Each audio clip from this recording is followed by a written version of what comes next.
All right, y'all, welcome back to the Airman Harris Show.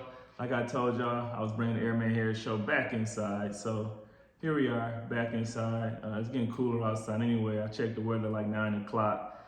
It was about 49 degrees out there. So the weather's starting to change.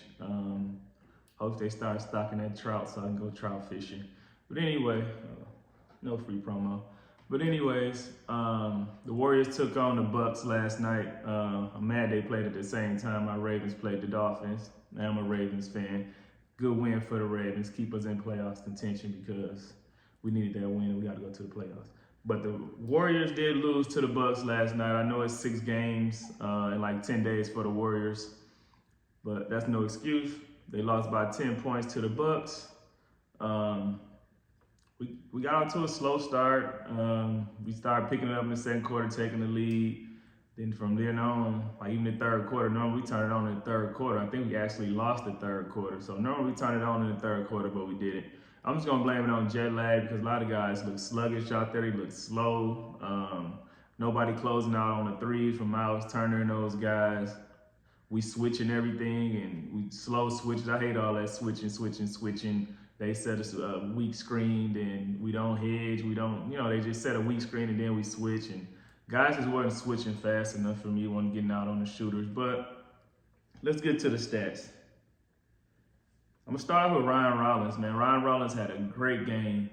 He played well. He had a career high. He had 32 points. He had 8 dimes. But he's a Detroit product, man. Shout out to Detroit. He's out of Detroit. He also went to Toledo for college for 2 years, and then he declared for the draft. Shout out to Justin Ingram, legend in Toledo, by the way. But then he was drafted by the Hawks. Of course, he played his first year with the Warriors. He was nice with the Warriors, a young kid learning under Steph, but then he ended up getting hurt. And then he wound up getting caught up in the Jordan Poole trade, so he got shipped off to the Wizards. Then Wade, he kind of bounced around a little bit. And then this past summer, he signed a 3-year, $12 million deal with the Bucks. So hopefully he found a home with Milwaukee because he looked good out there. He'd be a great fit for the Bucks. Giannis didn't play last night, so no Antetokounmpo. His little brother didn't play either.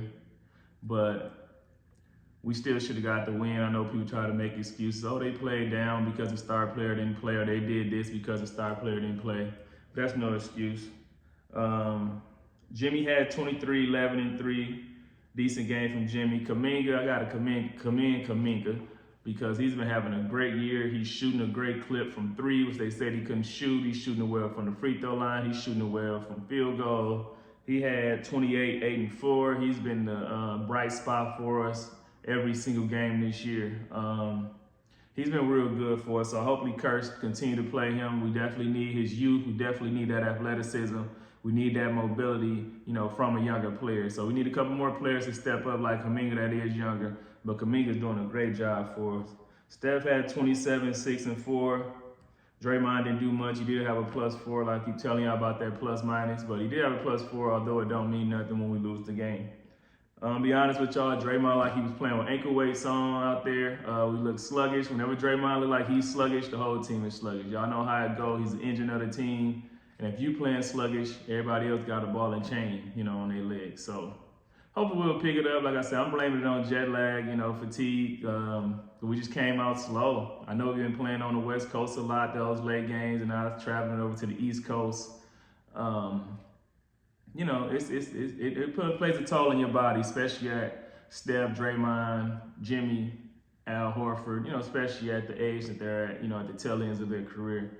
Hopefully we can improve when we play Saturday against the Pacers since we'll already be in the area. Moody didn't play a lot. I think he played like 10 minutes. I didn't like that. I think he should have played Moody a lot more. Moody always provide a big spark off the bench. Younger guy, can shoot it, defend, athlete. He didn't play Moody a lot. Hopefully he play Moody more when we play the Pacers. We definitely gonna need him to play the Pacers. That's another team that's youthful and they get up and down the floor. So we're gonna need those fresh young legs to get up and down the floor. Outside of that, for the Warriors, nobody else really did much, to be honest. Those turnovers, again, we had 22 team turnovers. I told y'all whenever the Warriors had more than 20 turnovers, it's tough for it. It's tough for any team to battle back when you got that many turnovers when you're turning the ball over. I think Pies and Steph might have had 5 or something like that. But it's tough, especially when your guards got too many turnovers. We weren't contesting threes. Like I said earlier, the slow switches, all that stuff just played a part in, us losing that game. And we tried to battle back at the end, but once you get out to that slow start, once you get out to that start where it's hard to come back and get back, in that third quarter we had, which normally be our quarter, by not winning that quarter, it made it tough. But our only bright spot that I did see, and Steph the only one that missed one last night, is the free throws. I don't think we missed but one free throw last night, and that's the one that Steph missed, and that's his first miss all year. So that is a bright spot. It is something to look out for. We are a good free throw shooting team, so that's a plus for us. And like I told y'all before, Jimmy and Steph does have that free throw battle going on. Who's gonna have the best percentage? I think it's a bet between Draymond and Jimmy. That Steph's gonna have a better percentage. So be on the lookout for that too. Also for the Bucks, Kuz had a decent game. They had a great collective effort from everybody. Kuz had 10, 8 and 4. Miles Turner 17 and 7. Gary Trent 13. Green 10. Portis 12. Prince 10. Cole Anthony 16. So it was a great collective effort without their superstar. It was a great win for them without the Antetokounmpos playing. And like I said, Ryan Rollins turned it up, man. So I don't have much about that game. I'm gonna come back, probably Saturday, Sunday when they play the Pacers. Hopefully we can bounce back. Hopefully we can, turn it up, get our legs under us, being that we already on the East Coast, we already over there, and it's not that much travel coming all the way from California. So I'll get with y'all later, man. Peace.